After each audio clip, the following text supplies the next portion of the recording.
there's nothing, and let me say that again, there is nothing about my life that I want to change. There is not one part of my body that I would want to look different than it does right now. I am perfectly content and happy with where I am right now. And then something began to happen. The whole birth process began to be too fast. I remember that Judy was having to work too hard. I remember that the doctor looked up at me from his vantage point and with a pained expression on his face shook his head negatively.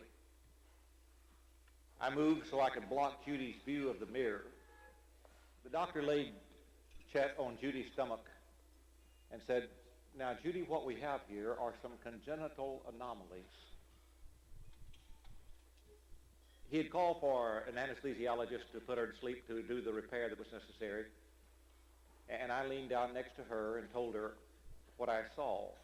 It looks like our boy has no arms and very short legs.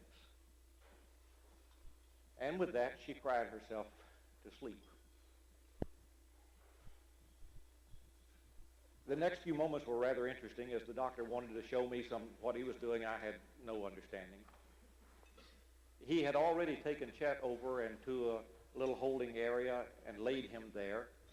He told me later, "I rather did the minimum for Chet. I cleaned him up, I suctioned him, and I said, if this child has something inside him that pulls him through at this moment, he will have a successful life, and if he doesn't, it's best." I look back on that now, and I'm so glad that he had the moxie right inside of him to have the successful life that he has, and it evidently was all the way back there when he was a newborn. I'm not sure how I feel about what the doctor did. It just worked out well. There have been several people who have asked us, had you known, would you have chosen abortion? And I quickly answered, no. We stood firm against abortion. We had no knowledge of any difficulties, though, and of course, then there was never even a question. Our orthopedist told us that if we lived in another state, and he named the state, and this was 1980, January first week or two, he said you would have had the option to decide whether that child would live or die. I couldn't believe it. I said, what do you mean live or die? He's very much alive. He seems to be in good health. He said, I'm glad you are where you are in your thinking, but there are places in this country right now where you could decide to just quietly murder him. I don't know that I've told that part of the story when we've been out with churches. No, I haven't heard that part. Welcome to your life.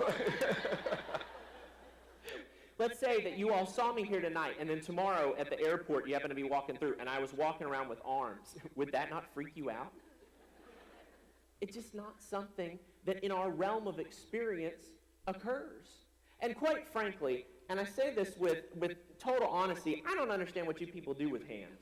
I mean, they seem totally extra to me. I don't understand why you even need them. You can do everything you want with your feet. Please.